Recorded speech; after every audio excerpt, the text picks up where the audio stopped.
저는 8살에 버려져서 고아원에서 자랐어요. 하지만 포기하지 않았어요.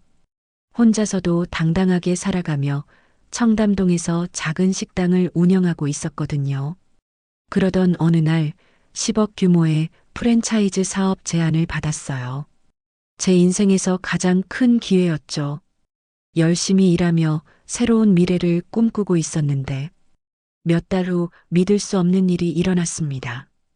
제가 상상도 못했던 진실과 마주하게 된 거예요. 과연 무슨 일이 있었을까요? 지금부터 들려드릴게요. 안녕하세요. 저는 이서연입니다.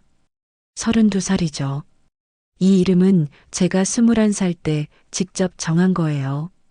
원래 이름이 뭐였는지는 이제 중요하지 않습니다. 그때 그 이름으로는 더 이상 살고 싶지 않았거든요. 오늘도 새벽 5시에 눈이 떠졌어요. 청담동 골목 깊숙한 곳에 자리한 제 작은 식당을 열기 위해서죠. 20평 남짓한 공간이지만 저에겐 세상에서 가장 소중한 곳입니다. 제가 처음으로 진짜 내 것이라고 할 수 있는 공간이거든요. 찬 바닥에 발을 내디디며 문득 생각했어요. 내 뿌리는 도대체 어디에 있는 걸까요? 20살이 넘어서부터 본격적으로 찾기 시작했습니다. 제 출생에 관한 모든 기록을 샅샅이 뒤졌어요. 먼저 구청에 갔습니다. 호적 담당 공무원은 친절하게 도와주려 했지만 결과는 실망스러웠어요. 출생신고 기록도 없고 가족관계 증명서도 텅 비어 있었죠. 마치 제가 이 세상에 갑자기 나타난 사람처럼 말이에요. 그 다음엔 제가 자란 성모고아원을 찾아갔습니다. 오랜만에 보는 그 건물이 참 낡아 보이더라고요. 어린 시절 그렇게 크게 느껴졌던 곳이 이렇게 초라할 줄이야. 원장님은 바뀌셨지만 제 이야기를 들은 후 기록을 찾아주셨어요. 하지만 거기서도 마찬가지였습니다. 제 입소 기록은 있었지만 부모에 관한 정보는 전혀 없었어요. 이름란엔 가명으로 보이는 이상한 이름이 적혀 있었고 연락처라는 아예 공란이었죠. 원장님은 죄송하다는 표정으로 말씀하셨어요. 오래된 기록들이 화재로 많이 소실됐다고요. 참 편리한 일이죠. 제가 찾으려는 모든 기록이 우연히도 다 사라져버렸다니요. 저는 그때 확신했어요. 누군가 의도적으로 제 흔적을 지웠다는 걸요. 8살 아이가 혼자서 고아원에 갈 리는 없잖아요. 유일하게 남아있는 건 제 기억뿐입니다. 그것도 아주 흐릿하고 조각조각 난 기억들이에요. 하지만 한 가지만큼은 선명해요. 빨간 스카프를 한 여자의 모습이요. 그날을 떠올려 보면 지금도 가슴이 답답해집니다. 제 작은 손을 꽉 잡고 어딘가로 걸어가던 그 여자. 목에 둘른 빨간 스카프가 바람에 나부끼던 모습이 아직도 눈에 서네요. 무늬가 있었는데 뭔지는 정확히 기억나지 않아요. 하지만 그 빨간색만큼은 절대 잊을 수 없어요. 어딘지 모를 큰 건물 앞에 도착했을 때 그 여자는 제 앞에 무릎을 꿇고 앉았어요. 눈높이를 맞춰서 말하던 그 목소리가 지금도 귓가에 맴돌아요. 엄마가 금방 데리러 올 거라고 했어요. 조금만 기다리라고 착한 아이로 있으라고 했죠. 그러면서 제 볼에 뽀뽀를 해주었어요. 그때까지만 해도 저는 정말 엄마가 오실 줄 알았거든요. 얼마나 기다렸을까요? 고아원에서 보낸 10여 년 동안 매일매일 현관문을 바라보며 기다렸어요. 다른 아이들이 가끔 면회 오는 가족들을 볼 때마다 제 차례는 언제일까 싶었죠. 처음 몇 년간은 정말 믿었어요. 엄마가 바쁘시거나 멀리 가셨다가 저를 데리러 오실 거라고요. 하지만 초등학교를 졸업하고 중학교에 올라가고 그렇게 시간이 흘러도 아무도 오지 않았어요. 18살이 되어서야 깨달았습니다. 아, 이 사람들은 정말로 저를 버린 거구나. 그 빨간 스카프 여자의 말은 그냥 거짓말이었구나. 그때의 충격이란 말로 표현할 수 없어요. 하지만 절망에만 빠져 있을 수는 없었어요. 고아원을 나가서 스스로 살아가야 했거든요. 그래서 결심했습니다. 더 이상 버려진 아이로 살지 않겠다고요. 21살 생일날 저는 개명 신청을 했어요. 이서연이라는 새로운 이름으로 새로운 인생을 시작하기로 했죠. 옛날 이름으로는 더 이상 살고 싶지 않았거든요. 그 이름으로 기다리고 또 기다렸지만 아무도 찾으러 오지 않았으니까요. 그런데 신기한 건 요리였어요. 고아원에서부터 유독 부엌일을 좋아했거든요. 다른 아이들이 설거지나 청소를 싫어할 때 저는 오히려 부엌에 있는 게 편했어요. 뭔가 익숙한 느낌이었달까요? 더 신기한 건 처음 해보는 요리도 손이 알아서 움직인다는 거였어요. 마치 누군가 제 손을 잡고 가르쳐 준 적이 있는 것처럼요. 간 맞추는 것도 그랬어요. 맛을 보지 않아도 대충 얼마나 넣어야 할지 감이 왔거든요. 원장 수녀님도 신기해 하셨어요. 10살도 안 된 아이가 어떻게 이렇게 요리를 잘하냐고요. 저도 궁금했어요. 대체 이 능력이 어디서 온 건지요. 고등학교를 졸업한 후엔 온갖 식당에서 일했어요. 한식, 양식, 중식 가리지 않고 닥치는 대로 배웠죠. 그런데 이상한 건 유독 한식을 할 때가 가장 자연스러웠다는 거예요. 특히 집밥 같은 소박한 요리들 말이에요. 된장찌개를 끓일 때면 왜 이렇게 익숙한 기분이 드는지 몰랐어요. 김치찌개 간을 맞출 때도 그렇고요. 마치 어릴 때부터 계속 해온 것처럼 자연스러웠거든요. 28살에 드디어 제 식당을 열었어요. 작은 자본금을 모아서 이 청담동 골목 한편에 자리 잡았죠. 20평 남짓한 작은 공간이지만 제겐 꿈의 무대였어요. 처음엔 정말 힘들었어요. 하루 매출이 몇만 원 안 되는 날도 많았고 전기세 낼 돈이 없어서 촛불 켜고 장사한 적도 있었거든요. 그래도 포기하지 않았어요. 이곳이 제가 처음으로 가진 진짜 내 공간이었으니까요. 그렇게 4년이 흘렀어요. 이제 제법 안정적으로 운영되고 있습니다. 단골 손님들도 생겼고 입소문도 조금씩 나고 있어요. 제가 만든 음식을 드시고 만족해 하시는 손님들을 볼 때면 정말 뿌듯해요. 가끔 생각해요. 제가 가진 이 요리 실력도 어디선가 물려받은 건 아닐까요? 혹시 저를 버린 그 사람들 중 누군가가 요리를 잘했던 건 아닐까요? 그렇다면 이 능력이 그들이 저에게 남겨준 유일한 선물일지도 모르죠. 하지만 이제는 상관없어요.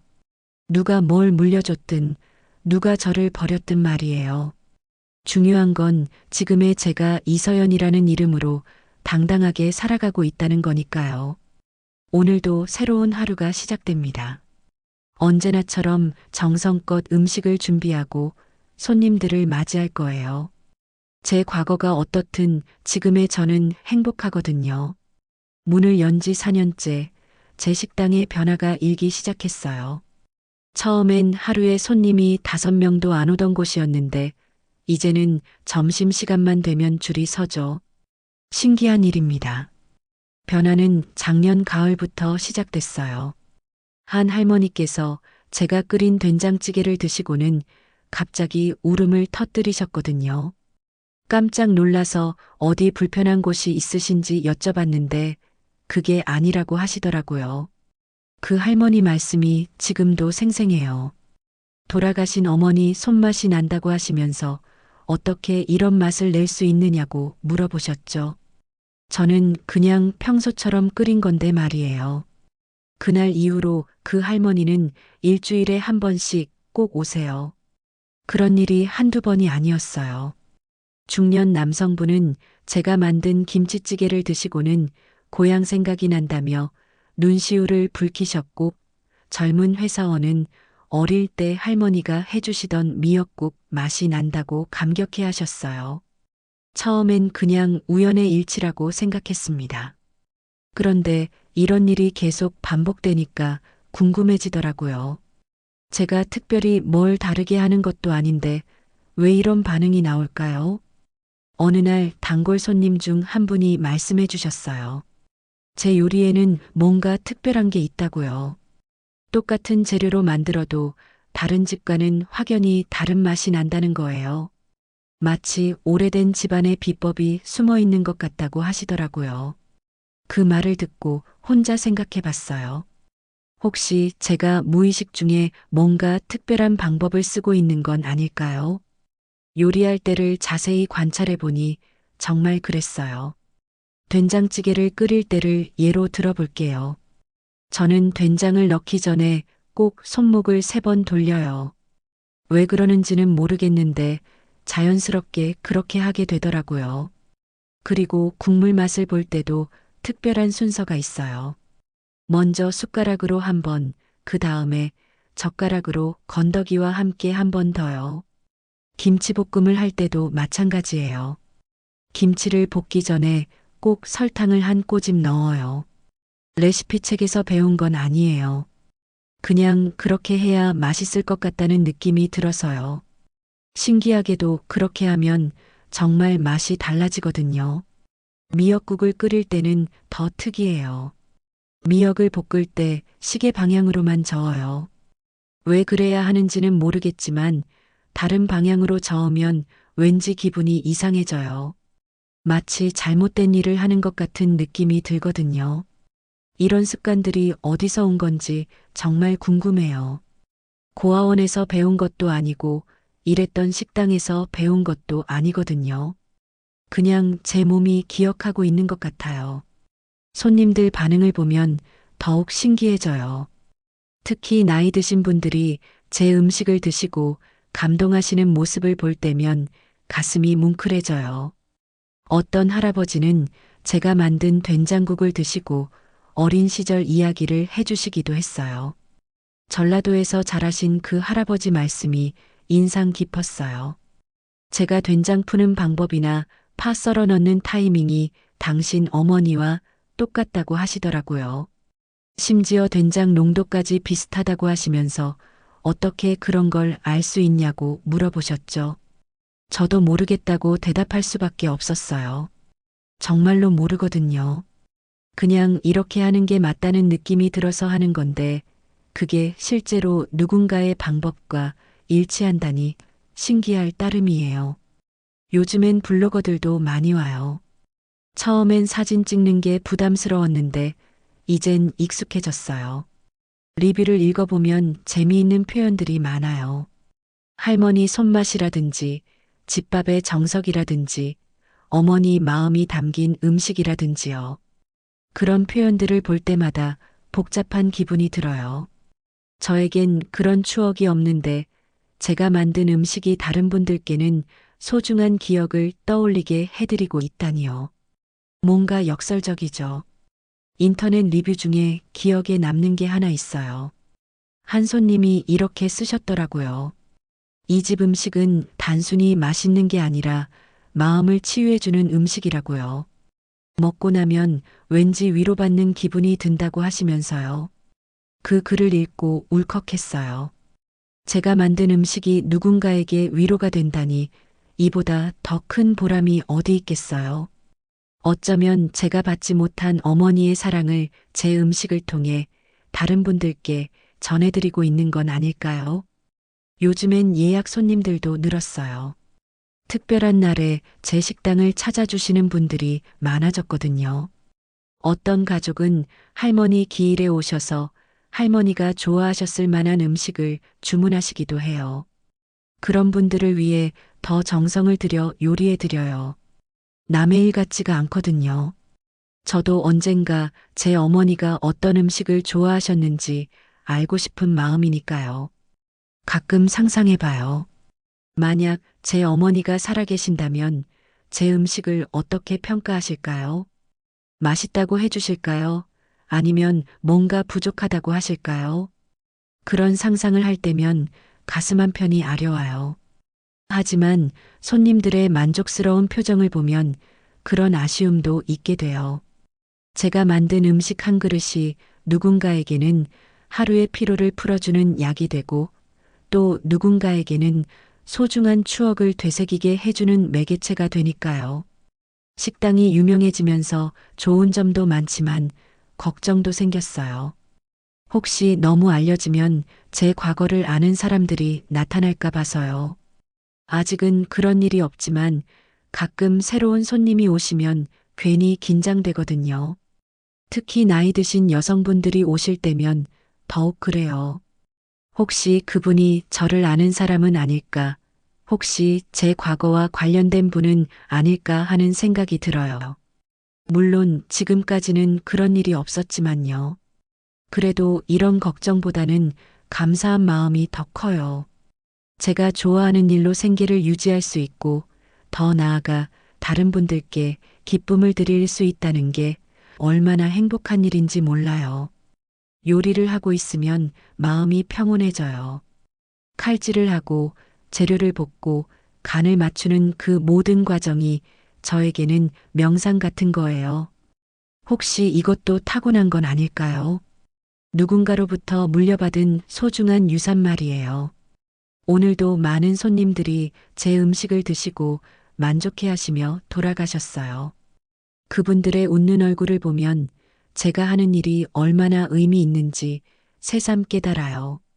비록 제 과거는 알 수 없지만 현재의 저는 분명 가치 있는 일을 하고 있거든요. 그날도 평범한 화요일 오후였어요. 점심시간이 끝나고 한숨 돌리고 있던 참이었죠. 문 앞에서 누군가 망설이는 기척이 느껴졌는데 곧이어 낯선 손님들이 들어오셨어요. 3명이었습니다. 앞서 걸어오시는 여성분이 눈에 띄었어요. 60대 정도로 보이는 품이 있는 분이셨는데 옷차림부터가 예사롭지 않더라고요. 뒤따라 들어온 두 분은 아무래도 직원 같아 보였어요. 수첩과 태블릿을 들고 있었거든요. 그런데 그 여성분을 보는 순간 이상한 느낌이 들었어요. 뭔가 익숙한 듯 하면서도 낯선 그런 기분이었달까요? 특히 그분이 들고 계신 가방이 눈에 들어왔어요. 까만 가방에 빨간색 뭔가가 매여 있었거든요. 자세히 보니 트윌리더라고요. 가방 손잡이에 예쁘게 매어진 빨간 트윌리. 그걸 보는 순간 머릿속에서 뭔가 번쩍했어요. 어디서 본 것 같은데 정확히 기억나지 않는 그런 느낌이었어요. 그분이 자리에 앉으시면서 말씀하셨어요. 소문을 듣고 왔다고 직접 맛을 보고 싶어서 직원들과 함께 왔다고 하시더라고요. 목소리도 어딘지 익숙했는데 처음 듣는 목소리가 맞나 싶었어요. 메뉴를 보시더니 대표 음식들로 주문하셨어요. 된장찌개, 김치찌개, 제육볶음, 계란말이까지. 그런데 주문하시는 방식이 일반 손님과는 달랐어요. 직원분들과 뭔가 체계적으로 상의하시면서 선택하시더라고요. 요리를 준비하면서도 자꾸 그 빨간 트윌리가 신경 쓰였어요. 무늬가 있는 것 같았는데 거리가 있어서 정확히 보이지 않았거든요. 하지만 그 빨간색만은 왠지 낯익었어요. 마치 오래전 어딘가에서 본 것 같은 그런 느낌이요. 음식을 내어드리면서 그분들의 대화를 들을 수 있었어요. 완전히 비즈니스 모드였어요.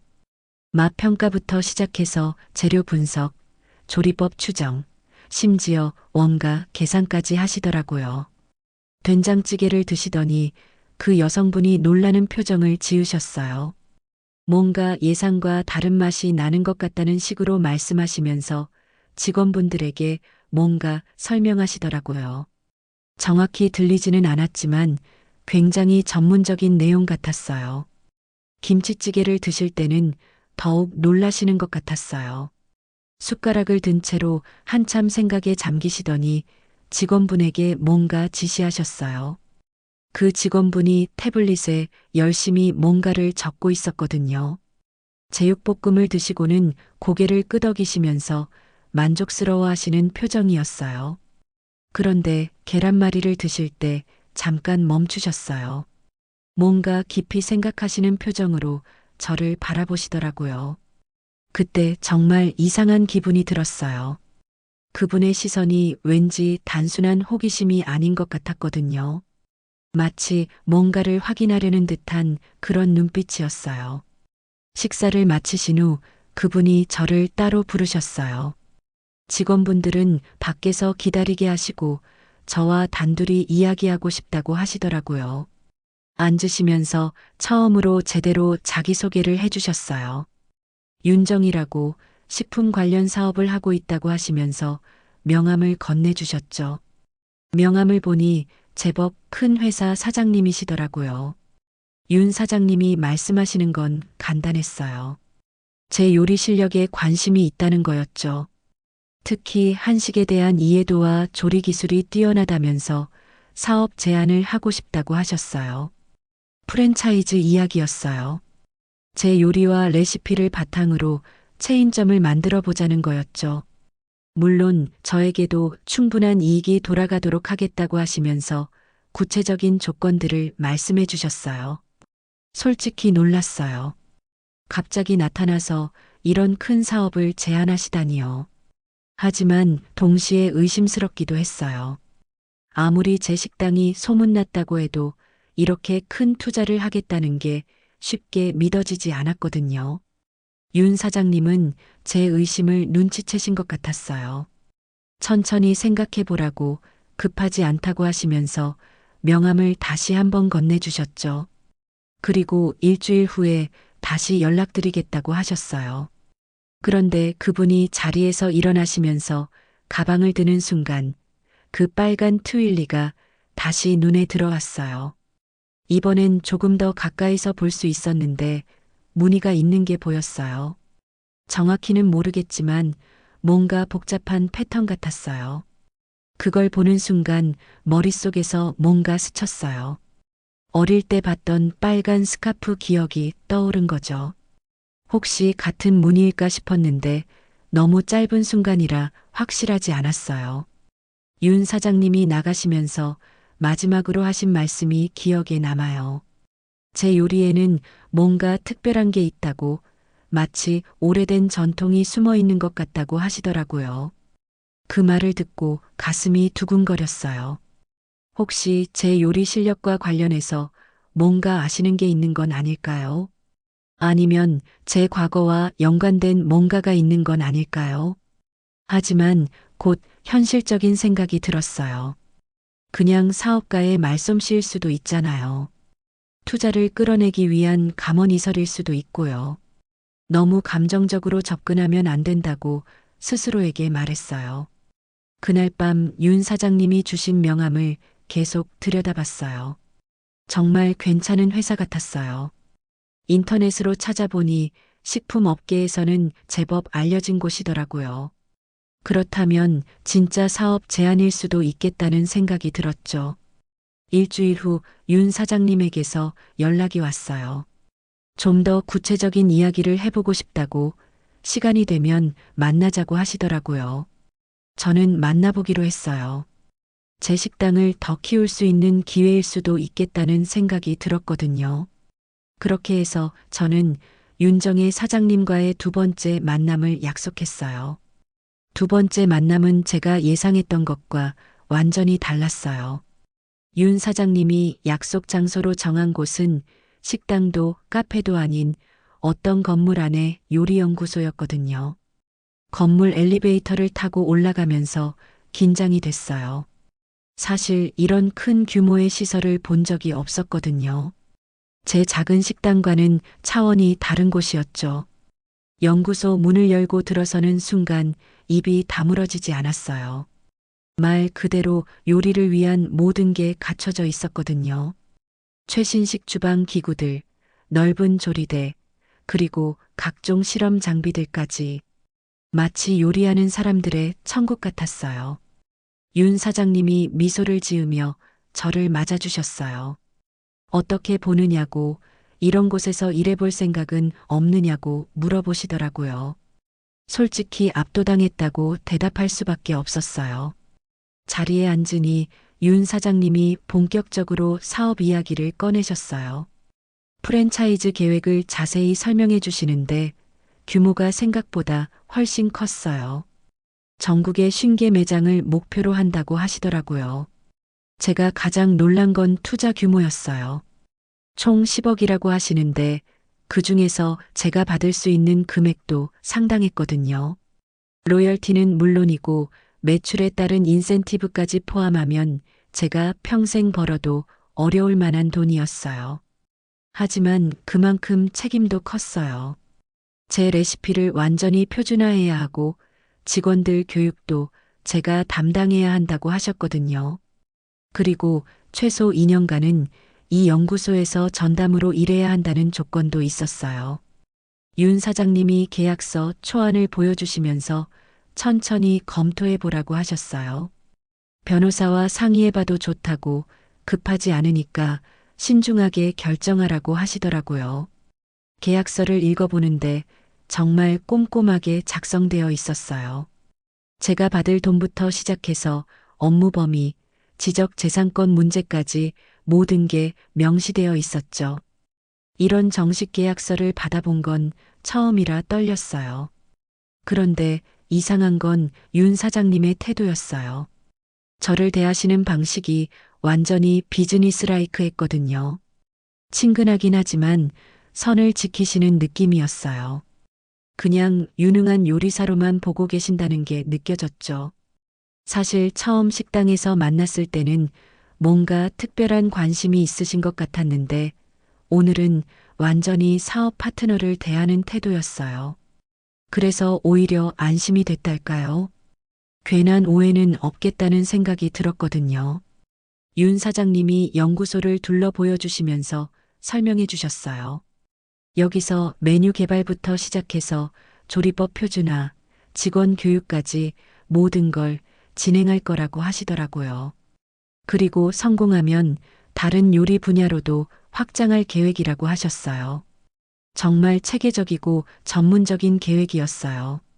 제가 지금까지 혼자서 감으로 해왔던 것들을 과학적으로 분석하고 재현 가능하도록 만들겠다는 거였거든요. 솔직히 흥미로웠어요. 하지만 동시에 부담도 됐어요. 과연 제가 이런 큰 프로젝트를 감당할 수 있을까요? 지금까지는 작은 식당에서 하루하루 버텨온 게 전부인데 갑자기 이렇게 큰 사업에 뛰어든다는 게 현실적으로 가능할까요? 윤 사장님이 제 걱정을 눈치채신 것 같았어요. 처음엔 누구나 그렇다고 본인도 사업 초기에는 많이 두려웠다고 말씀해 주셨어요. 하지만 기회는 언제나 오는 게 아니라고, 지금이 아니면 나중에 후회할 수도 있다고 하시더라고요. 그 말이 마음에 와닿았어요. 정말 그럴 수도 있겠다는 생각이 들었거든요. 제가 지금까지 작은 식당에서만 만족하고 있었는데 더 큰 세상에서 제 요리를 선보일 기회가 온 거잖아요. 게다가 조건도 나쁘지 않았어요. 실패하더라도 2년간은 안정적인 수입이 보장되고 성공하면 정말 큰 돈을 벌 수 있는 구조였거든요. 제 인생을 통틀어 이런 기회가 또 올까 싶었어요. 윤 사장님이 마지막으로 하신 말씀이 결정적이었어요. 제 요리에는 정말 특별한 무언가가 있다고, 그걸 더 많은 사람들이 알았으면 좋겠다고 하시더라고요. 그리고 본인도 제 성공을 진심으로 응원하고 싶다고 하셨어요. 집에 돌아와서 밤새 고민했어요. 계약서를 몇 번이고 다시 읽어보면서 장단점을 따져봤죠. 물론 위험 요소도 있었어요. 2년이라는 시간을 투자해야 하고 만약 실패하면 다시 처음부터 시작해야 하니까요. 하지만 더 큰 건 기대감이었어요. 이 사업을 잘하면 정말 성공할 수 있을 것 같았거든요.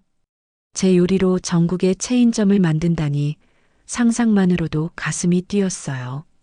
무엇보다 제가 지금까지 해온 일이 인정받는다는 느낌이었어요.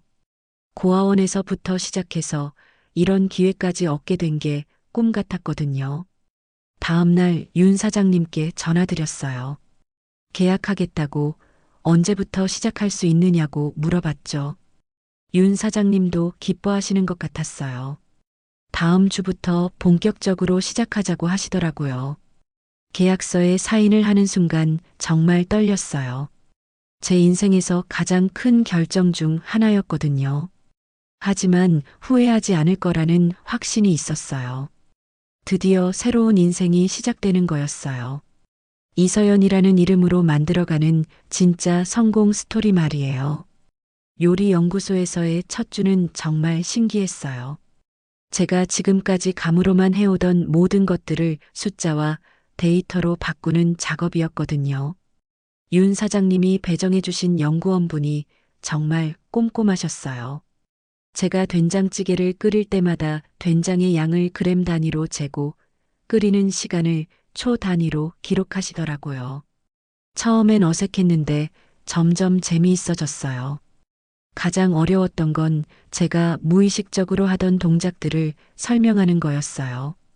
예를 들어 김치찌개를 만들 때 김치를 볶는 방법 같은 거요. 저는 그냥 자연스럽게 하는 건데 그걸 다른 사람이 따라 할 수 있게 단계별로 나누는 게 쉽지 않았거든요. 연구원분이 말씀하시길 제 요리법에는 일반적인 레시피와 다른 부분이 많다고 하시더라고요. 특히 간을 맞추는 순서나 재료를 넣는 타이밍이 독특하다면서 어디서 배운 방법이냐고 물어보시기도 했어요. 저도 모른다고 대답할 수밖에 없었어요. 정말로 어디서 배운 건지 기억이 안 나거든요. 그냥 이렇게 하는 게 맞다는 느낌으로 해온 거라고 설명드렸죠. 둘째 주부터는 본격적인 표준화 작업이 시작됐어요. 같은 요리를 여러 번 만들어 보면서 매번 똑같은 맛이 나도록 조절하는 거였어요. 생각보다 까다로운 작업이었어요. 특히 된장찌개가 가장 어려웠어요. 된장마다 짠맛이 다르고 채소의 상태에 따라서도 맛이 달라지거든요. 그런 변수들을 모두 고려해서 일정한 맛을 내는 방법을 찾아야 했어요. 그런데 신기한 건 제가 만든 음식을 맛본 연구소 직원들의 반응이었어요. 다들 어디서 많이 먹어본 맛이라고 하시더라고요. 할머니 손맛 같다는 분도 있었고, 어릴 때 먹던 집밥 같다는 분도 있었어요. 윤 사장님도 가끔 연구소에 오셔서 제가 만든 음식을 드셔보셨어요.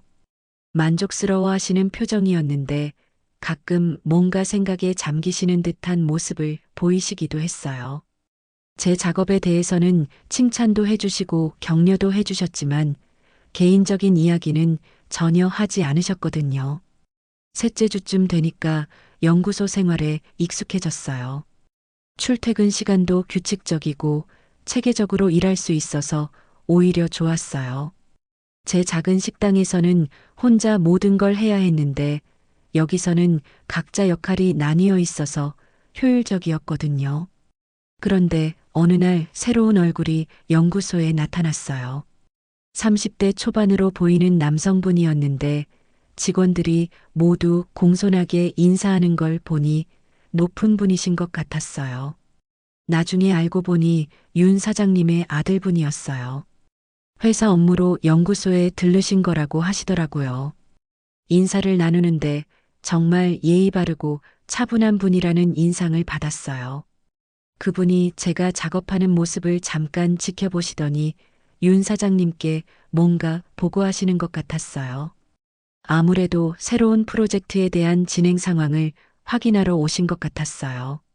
며칠 후에 또 오셨는데 그때는 제가 만든 음식을 직접 맛보아 주셨어요. 김치찌개와 된장찌개를 드시더니 정말 맛있다고 칭찬해 주시더라고요. 특히 김치찌개는 정말 오랜만에 먹어보는 그런 맛이라고 하시면서요. 그런 말씀을 들으니 기분이 좋았어요. 윤 사장님 가족분들이 제 요리를 인정해 주신다는 느낌이 들어서요. 사실 처음에는 정말 이 프로젝트가 성공할 수 있을지 확신이 서지 않았거든요. 그분은 그 후로도 가끔 연구소에 들르셨어요. 보통은 업무 관련 이야기를 하시다가 가시는 편이었는데 가끔은 제가 하는 일에 대해 궁금해 하시기도 했어요. 어느 날은 제가 어떻게 요리를 배웠는지 물어보시더라고요. 고아원에서 자랐다고 독학으로 배운 거라고 말씀드렸는데 놀라시는 것 같았어요. 그런 배경을 가지고도 이렇게 뛰어난 실력을 갖게 되었다는 게 대단하다고 하시더라고요. 한 달 정도 지나니까 레시피 표준화 작업이 상당히 진척됐어요. 주요 메뉴 5가지는 거의 완성 단계에 이르렀고, 이제 직원 교육용 매뉴얼을 만드는 단계였어요. 윤 사장님이 중간 점검차 오셨는데 진행 상황에 대해 매우 만족해 하셨어요. 예상보다 빠른 속도로 진행되고 있다면서 제 능력을 높이 평가해 주시더라고요. 그리고 다음 단계 계획도 말씀해 주셨어요. 표준화가 완료되면 시범 매장을 하나 열어서 실제 운영 테스트를 해볼 거라고 하시더라고요. 그곳에서 직접 직원들을 교육하고 매뉴얼을 보완하는 작업을 할 거라고 하셨어요. 점점 현실이 되어가는 게 느껴졌어요. 처음에는 그냥 꿈 같은 이야기라고 생각했는데 이제 정말 전국에 제 요리를 파는 매장들이 생길 거라는 게 실감나기 시작했거든요. 아들분도 그 계획에 대해 긍정적이신 것 같았어요. 시범 매장 운영에 대한 조언도 해주시고 성공을 위해 필요한 것들에 대해서도 이야기해 주셨어요. 그분과 이야기하다 보니 정말 신중하고 체계적으로 생각하시는 분이라는 걸 알 수 있었어요. 그리고 무엇보다 진심으로 이 프로젝트가 성공하기를 바라고 계신다는 느낌이 들었어요. 요리 연구소에서 보내는 시간들이 정말 의미 있었어요. 단순히 돈을 벌기 위한 일이 아니라 제 인생의 새로운 장을 여는 작업이라는 생각이 들었거든요. 그리고 무엇보다 제가 지금까지 혼자서 해오던 일들이 이렇게 체계적이고 전문적으로 발전할 수 있다는 게 신기했어요. 이서연이라는 이름으로 시작한 새로운 인생이 점점 더 큰 꿈으로 이어지고 있는 느낌이었어요. 요리 연구소에서 일한 지 2달째가 되어 가니까 일상이 자리 잡혔어요. 제 식당을 저녁 9시에 마감하고 나서 연구소로 가서 밤 10시부터 새벽 1시까지 작업하는 생활이 힘들긴 했지만 보람 있었거든요. 윤 사장님도 가끔 늦은 시간에 연구소에 들르셨어요. 진행 상황을 점검하시고 제가 만든 음식도 맛보시곤 했죠. 일에 대해서는 항상 만족해 하시는 표정이었어요. 레시피 표준화 작업이 생각보다 복잡했어요. 제가 감으로 하던 모든 것들을 정확한 수치와 순서로 바꿔야 했거든요. 된장찌개 하나 만드는데도 온도, 시간, 분량을 모두 기록해야 했어요. 연구원분이 말씀하시길 제 요리법에는 일반적인 레시피와 다른 부분이 많다고 하더라고요. 특히 간을 맞추는 순서나 재료를 넣는 타이밍이 독특하다면서 어디서 배운 방법이냐고 물어보시기도 했어요. 저도 모른다고 대답할 수밖에 없었어요. 정말로 어디서 배운 건지 기억이 안 나거든요. 그냥 이렇게 하는 게 맞다는 느낌으로 해온 거라고 설명드렸죠. 윤 사장님이 제가 만든 된장찌개를 드시면서 말씀하셨어요. 정말 익숙한 맛이라고 어디서 많이 먹어본 것 같다고 하시더라고요. 손님들이 자주 하시는 말씀이라 별로 놀랍지 않았어요. 어느 날은 제가 미역국을 끓이는 걸 지켜보시다가 말씀하셨어요. 미역 볶는 방법이 특이하다고 우리 시어머니도 그렇게 하셨는데 라고 하시면서 뭔가 옛날 생각에 잠기시는 것 같았어요. 그런 일들이 가끔 있었어요. 제가 요리하는 방법을 보시고 누군가를 떠올리시는 것 같은 표정을 지으실 때가 있었거든요. 아마 가족분 중에 요리를 잘하시는 분이 계셨나 봐요. 윤 사장님이 제가 만든 계란말이를 드시고 정말 오랜만에 먹어보는 맛이네요 라고 하시면서 그리워하시는 표정을 지으신 적도 있었어요. 어릴 때 드시던 계란말이가 생각나신 모양이었어요. 그런 반응들을 보면서 제 요리가 많은 분들께 추억을 떠올리게 해드린다는 걸 새삼 느꼈어요. 윤 사장님도 마찬가지이신 것 같았고요. 어느 날 윤 사장님이 까만 가방에 빨간 트윌리를 메고 오신 걸 봤어요. 그걸 보니 문득 어릴 때 기억이 떠올랐어요. 8살 때 저를 고아원에 데려다 준 그 여자의 빨간 스카프 말이에요. 워낙 오래된 기억이라 흐릿했는데 비슷한 빨간색을 보니까 간만에 생각이 났어요. 별로 특별할 것도 없는 기억이었지만 가끔 그런 옛날 생각이 나는 거겠죠. 작업이 진행되면서 윤 사장님과도 조금씩 친해졌어요. 여전히 개인적인 이야기는 거의 하지 않으셨지만 제 요리에 대해서는 진심으로 인정해 주시는 게 느껴졌거든요. 한 달 더 지나니까 주요 메뉴들의 표준화가 거의 완성됐어요.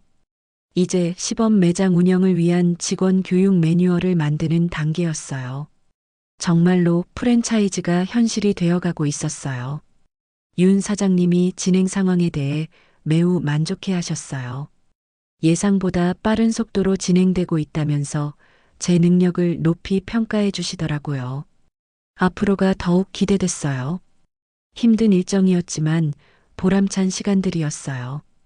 제 요리가 이렇게 체계적으로 발전할 수 있다니 정말 신기했거든요. 이서연이라는 이름으로 시작한 새로운 인생이 점점 더 큰 꿈으로 이어지고 있는 느낌이었어요. 그날은 평소와 다를 바 없는 밤이었어요. 연구소에서 새로운 메뉴 테스트를 하고 있는데 갑자기 문이 열리더라고요. 윤 사장님이 들어오시는 건 자주 있는 일이라 별로 놀라지 않았어요. 그런데 이번에는 윤 사장님 뒤에 낯선 남성분이 함께 오셨어요. 60대 후반 정도로 보이는 분이었는데 옷차림이나 분위기로 봐서는 상당히 높으신 분 같았어요. 연구원분들이 모두 일어나서 인사를 드리는 걸 보니 정말 중요한 분이신 것 같았어요. 저도 얼른 손을 씻고 인사드리려고 했죠. 그런데 그 순간 정말 이상한 일이 일어났어요. 그 남성분이 저를 보시더니 갑자기 얼굴이 하얘지시면서 뒤로 휘청하시는 거예요.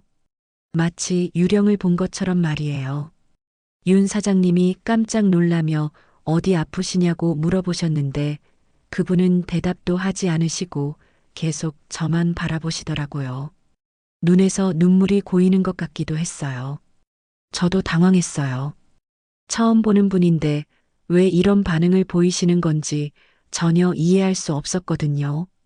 혹시 제가 실수한 게 있나 싶어서 어쩔 줄 몰랐어요.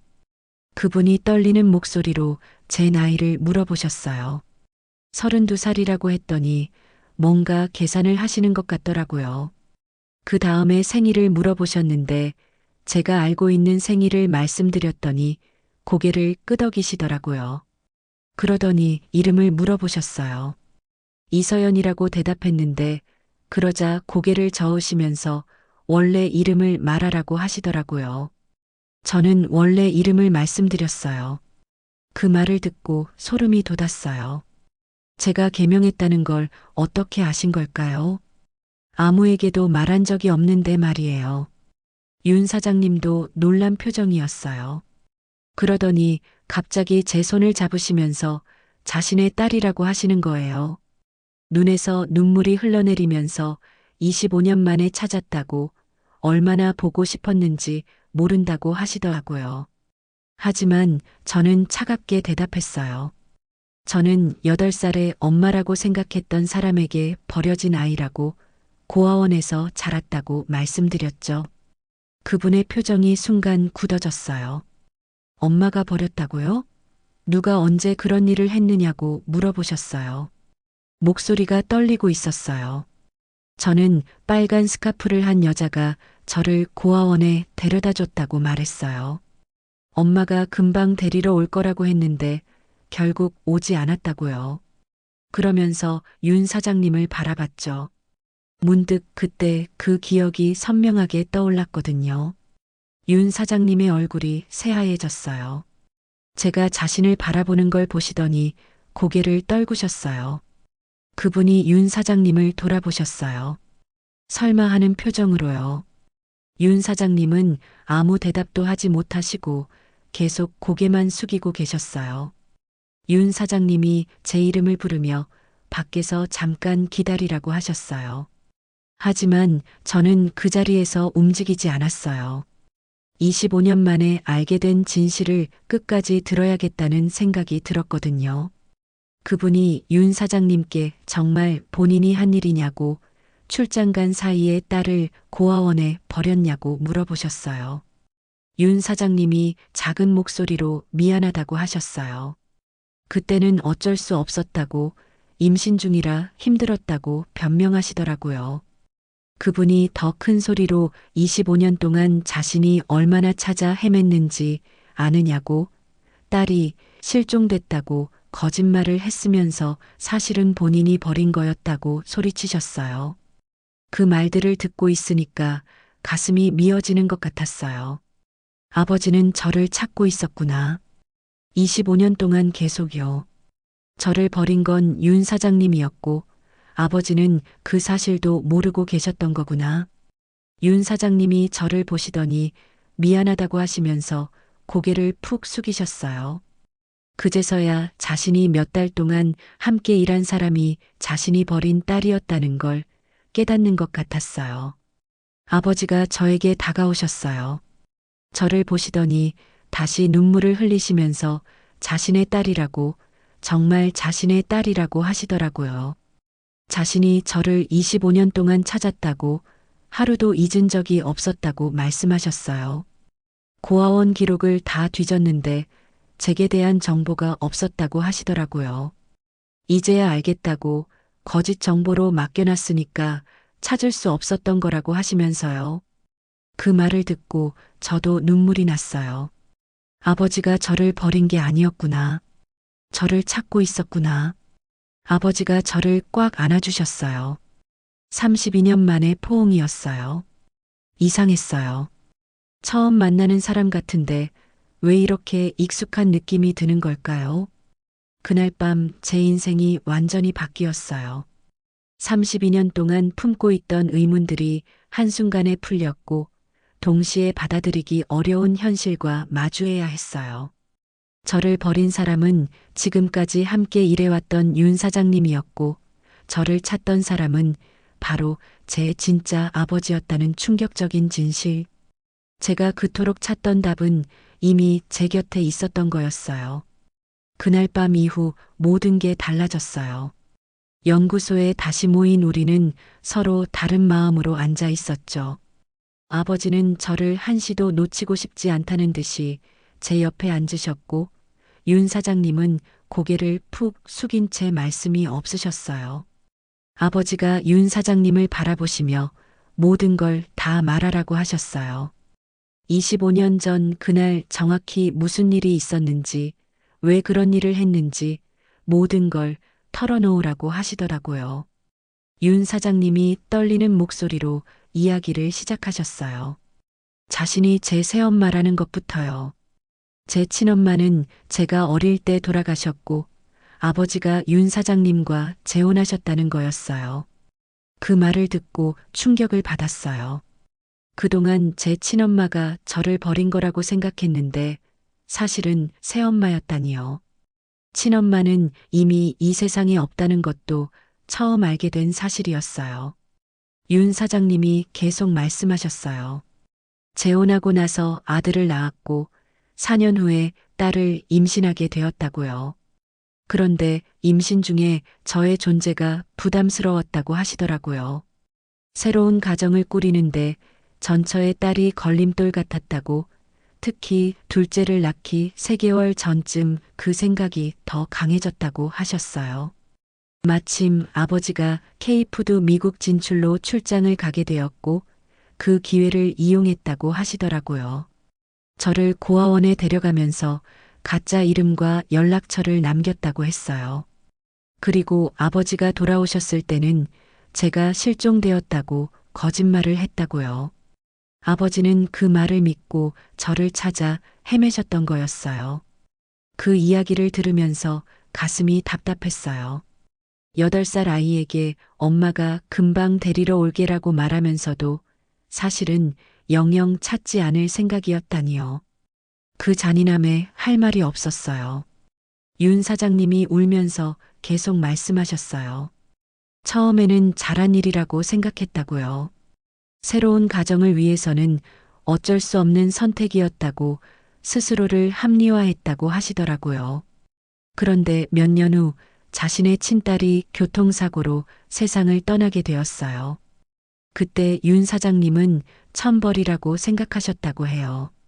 남의 아이를 버렸으니 자신의 아이도 잃게 된 거라고요. 그때부터 저에 대한 죄책감이 시작되었다고 하셨어요. 친딸을 잃고 나니 제가 얼마나 소중한 존재였는지 깨달으셨다는 거예요. 너무 늦었지만 저를 다시 찾고 싶어졌다고 하시더라고요. 윤 사장님이 그 고아원을 다시 찾아가셨대요. 하지만 그때는 이미 제가 성인이 되어서 고아원을 떠난 후였어요. 어디로 갔는지, 어떻게 살고 있는지 알 방법이 없었다고 하셨어요. 그 후로 몇 년이 지났고 우연히 제 식당 소문을 들으셨대요. 맛집이라는 소문을 듣고 그냥 호기심으로 가보셨던 거라고 하시더라고요. 저를 찾으려는 마음이 아니라 정말 순수한 우연이었다는 거예요. 제 요리를 드시면서도 처음에는 몰랐다고 하셨어요. 25년이 지났으니까 8살 아이의 모습으로는 저를 알아볼 수 없었다고요. 다만 뭔가 익숙한 느낌만 들었을 뿐이라고 하시더라고요. 몇 달간 함께 일하면서도 전혀 모르셨다는 거예요. 그냥 실력 좋은 요리사 정도로만 생각하셨다고요. 프랜차이즈 제안도 순수하게 사업적 판단이었다고 하시더라고요. 그런데 어제 아버지가 저를 보고 딸이라고 하시는 순간 모든 퍼즐이 맞춰졌다고 하셨어요. 그제야 자신이 몇 달간 함께 일한 사람이 자신이 버린 그 아이였다는 걸 깨달으셨다는 거예요. 윤 사장님이 제 앞에 무릎을 꿇으셨어요. 25년 전의 일을 사죄한다고 어떤 핑계를 대도 용서받을 수 없는 일이라고 하시면서 계속 고개를 숙이셨어요. 저는 그런 윤 사장님을 바라보면서 복잡한 기분이었어요. 분노도 있었지만 한편으로는 허무함도 들었어요. 그동안 저를 버린 사람에 대해 상상했던 모든 이유들이 결국 이런 단순한 이기심이었다니요. 아버지가 윤 사장님께 화를 내셨어요. 어떻게 그런 일을 할 수 있냐고, 8살 아이를 어떻게 버릴 수 있냐고 소리치셨어요. 25년 동안 자신이 얼마나 고통스러웠는지 아느냐고 하시더라고요. 그러면서 저에게는 정반대의 태도를 보이셨어요. 25년 동안 고생했다고 이제라도 찾았으니까 못해준 걸 다 해주고 싶다고 하시더라고요. 제가 원하는 건 뭐든지 해주겠다고 하셨어요. 솔직히 당황스러웠어요. 평생 아버지라는 존재 없이 살았는데 갑자기 나타나서 모든 걸 해주고 싶다고 하시니 어떻게 받아들여야 할지 모르겠더라고요. 무엇보다 제 마음도 정리가 안 되었어요. 25년 동안 저는 부모가 저를 버렸다고 생각했거든요. 그런데 사실은 아버지는 저를 찾고 계셨고 새엄마만 저를 버렸다는 거였어요. 분노의 대상도 바뀌었어요. 이제까지는 나를 버린 부모들에게 화가 났는데 이제는 나를 버린 새엄마와 나를 지켜주지 못한 아버지로 나뉘게 된 거죠. 아버지에게는 화가 나면서도 한편으로는 안쓰럽기도 했어요. 25년 동안 저를 찾으셨다는 게 거짓말 같지 않았거든요. 저를 처음 봤을 때의 그 반응을 보면요. 하지만 그렇다고 해서 갑자기 아버지와 딸 사이가 될 수는 없었어요. 25년이라는 세월은 너무 길었고 저는 이미 혼자 살아가는데 익숙해져 있었거든요. 윤 사장님에 대해서는 더 복잡했어요. 분명히 저를 버린 사람이니까 용서할 수 없었어요. 하지만 친딸을 잃고 후회했다는 이야기를 들으니 단순하게 미워할 수도 없었어요. 게다가 몇 달간 함께 일하면서 윤 사장님이 나쁜 사람은 아니라는 걸 알게 되었거든요. 물론 25년 전의 일은 용서할 수 없지만 지금의 윤 사장님은 진심으로 뉘우치고 계신다는 게 느껴졌어요. 아버지가 앞으로 어떻게 할 거냐고 물어보셨어요. 집으로 돌아와서 함께 살자고 25년 동안 못해준 아버지 노릇을 하고 싶다고 하시더라고요. 하지만 저는 선뜻 대답할 수 없었어요. 너무 갑작스러운 변화였거든요. 어제까지만 해도 혼자 사는 고아였는데 갑자기 아버지가 생기고 집이 생긴다는 게 현실 같지 않았어요. 그리고 무엇보다 제 감정이 정리되지 않았어요. 기쁨과 분노, 안도감과 혼란이 한꺼번에 밀려왔거든요. 이런 상태에서 성급한 결정을 내리면 나중에 후회할 것 같았어요. 저는 시간이 필요하다고 말씀드렸어요. 하루아침에 모든 걸 받아들이기는 어렵다고 천천히 생각해 보고 싶다고 했죠. 아버지는 아쉬워하시면서도 제 결정을 존중한다고 하셨어요. 언제든 마음이 정해지면 연락하라고 기다리고 있겠다고 하시더라고요. 프랜차이즈 사업은 어떻게 할 거냐는 질문에 저는 계속 진행하겠다고 대답했어요. 개인적인 감정과 사업은 별개라고 생각했거든요. 게다가 이미 많은 준비를 했는데 포기하기는 아까웠어요. 윤 사장님도 그렇게 하자고 하셨어요. 개인적으로는 용서를 구하겠지만 사업적으로는 프로답게 진행하겠다고 하시더라고요. 그렇게 해서 우리는 각자의 자리로 돌아갔어요. 하지만 모든 게 예전 같을 수는 없었어요. 서로에 대해 알게 된 진실 때문에 관계 자체가 완전히 바뀌었거든요. 집에 돌아와서 혼자 생각해 봤어요.